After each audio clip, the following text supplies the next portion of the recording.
A infância nos marca para sempre. Mas como saber se o que lembramos desse tempo é o que de fato aconteceu? Como será recordado no futuro aquilo que vivemos agora? E como isso nos influenciará mais tarde? Parece impossível prever, controlar este jogo da memória.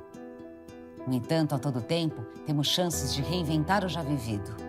Recontar o passado é recriá-lo no presente. A memória é povoada por personagens fundamentais na nossa história. E também coadjuvantes que apenas cruzam o nosso caminho um dia. Todos eles lembrados à revelia de quem de fato foram. Mas como nós ficaremos registrados na história alheia? Que papel será nos dado deste teatro ilógico e caótico das lembranças? E como a nossa memória influencia na criação da memória dos outros, dos nossos filhos, por exemplo. Depois de resgatar as histórias do menino que foi, o cronista Antônio Prata registra agora as memórias de paternidade. Será que os confortos, os avanços tecnológicos que tivemos nos últimos tempos têm reforçado esse desejo bastante comum no ser humano? O de ser jovem para sempre? O que significa amadurecer? Quando estamos preparados de fato para enfrentar a vida como adultos? Pela primeira vez na história, temos jovens que nasceram e cresceram num mundo conectado. E uma das características que chama a atenção nesta geração smartphone é a de um amadurecimento mais tardio. As memórias nos constituem. Revisitá-las é como olhar para a nossa própria arqueologia. Traz compreensão de quem somos, nos faz ver possibilidades de transformação. Mas no mundo de hoje, compartilhar e expor as experiências parece muito mais fundamental e urgente do que vivê-las, de fato. Neste mundo tão veloz e tecnológico, como estamos nos apropriando das coisas vividas? Corremos o risco de criar uma galeria de falsas memórias? Que autobiografia é essa que estamos registrando? Vivemos tempos da virtualidade das relações, independente da idade. A exigência de estar permanentemente online inaugura uma forma de convívio onde as pessoas podem estar de corpo presente, mas psiquicamente ausentes, olhando cada um para sua janela virtual. Como considerar essa dissociação do corpo para o bebê que ainda nem se apropriou dele? Como é que essa nova maneira de estar junto está afetando nossas vidas e, principalmente, o universo infantil? O que crianças que ficam capturadas pelas telas de eletrônicos podem nos contar a respeito da infância de hoje? Por que meu bebê está com a temperatura tão baixa? Como limpar o nariz de um bebê gripado? Meu filho ainda não fala? O que fazer? Quais os problemas de ter filho único? Estas são algumas das 20 perguntas mais frequentes feitas pelos pais ao Dr. Google, segundo a própria empresa. Seria este o caminho para conhecer e aprender a lidar com os nossos filhos? Entre as formas atuais de abandono está a violência virtual.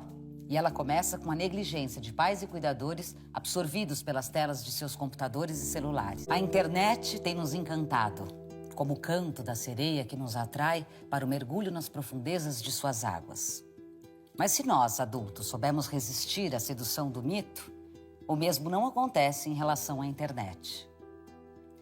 Imagine então para uma criança que, impedida de brincar na rua, se vê diante de joguinhos coloridos, telas que brilham e musiquinhas fáceis de lembrar. Como resistir? O que é esta infância entretida no virtual? Um método para fazer seu bebê dormir em 2 minutos. Técnica para o bebê comer papinha. 5 passos para o seu filho largar a fralda. Para quase todos os problemas dos pais, a internet oferece uma solução que garante eficácia. Mas e quando essas receitas infalíveis falham? A quem culpar? Não são apenas armas e guerras que causam vítimas. São também obras e megaprojetos que continuam a devastar a natureza e a dizimar comunidades e culturas locais.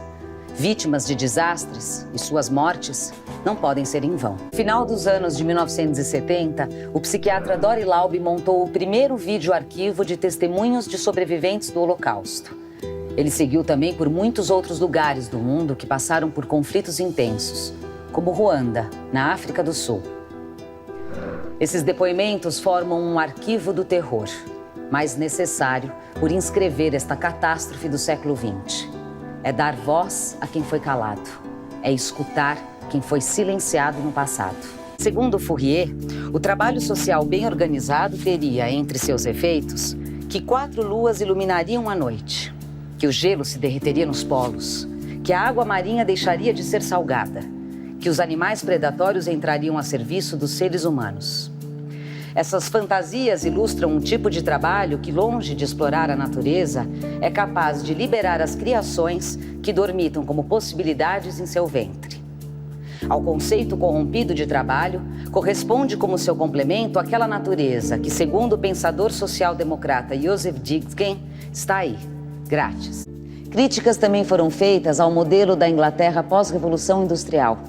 Uma educação em escolas a exemplo de uma fábrica, em setores separados por departamentos, crianças agrupadas em turmas pela idade, obedecendo a determinada linearidade de conhecimento. Por centenas de anos, e talvez até hoje, homens e mulheres têm sido criados de acordo com padrões estabelecidos por uma visão patriarcal. A filósofa e psicóloga Carol Gilligan, em seu livro Uma Voz Diferente, levanta a questão de que essa hegemonia do pensamento patriarcal sustentou uma teoria moral que contribuiu para manter a discriminação contra a mulher. As pessoas escolhem figurinos, se maquiam, cuidam do corpo. Hoje em dia são muitos que fazem tatuagem, usam piercings, criando visuais característicos de uma determinada identidade. Fazem do corpo um cartão de visitas. As emoções que nos afetam no dia a dia deixam marcas em nossa expressão corporal. Angústias, conflitos e sintomas do nosso modo de vida se corporificam em posturas, hábitos, gestos e somatizações. Mas e quando falamos de distúrbios alimentares, como a anorexia, a bulimia, ou as fobias, como a síndrome do pânico, depressão? Seriam patologias novas, sintomas desse mundo contemporâneo? Ou seriam as velhas questões humanas repaginadas? Muitas práticas, hábitos, comportamentos foram vistos de forma diferente ao longo do tempo. Muitos deles, que eram considerados como heresias ou mesmo como distúrbios, passaram a ser aceitos como normais. Interessante perceber como estamos lidando com as nossas angústias, nossas emoções. Ou melhor, como não estamos conseguindo lidar. E como isto se reflete em nosso corpo. Como as dores não ditas acabam sendo faladas pelo corpo. Mudar o mundo não é só mudar a forma de distribuir o poder e o dinheiro. A transformação do afeto em nós é também uma forma de transformação política. Dos antigos gregos para a nossa realidade atual, qual seria a marca trágica do nosso momento político? E o que podemos fazer para suportar ou para transformar a forma como vivenciamos essa tragédia contemporânea? Estamos acostumados a colocar a dimensão dos afetos apenas no que diz respeito à vida individual, de nós sujeitos. Mas somos nós que coletivamente formamos a sociedade. E o tempo todo afetamos e somos afetados. Os afetos circulam entre nós e muitos deles são usados como instrumentos políticos para gerar determinados efeitos sociais. O filósofo Michel Foucault viu o século XX organizado em torno de sólidas instituições sociais, que serviam para garantir a ordem, mas que afetavam também a constituição de quem somos, regiam o nosso modo de viver. Para entender como se constituem os sujeitos em nossa sociedade, Foucault ampliou o olhar da filosofia, incluindo a dimensão histórica. Revisitou a origem da psiquiatria, esse campo do saber que cria a régua que separa saúde e doença mental, fez a genealogia do nascimento das prisões e das punições, buscou entender como as práticas sexuais foram permitidas e reprimidas ao longo do tempo.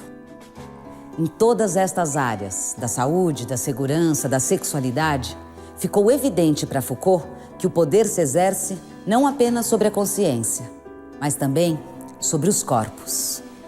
A peça As Mãos Sujas foi escrita por Sartre no pós-guerra, em 1948.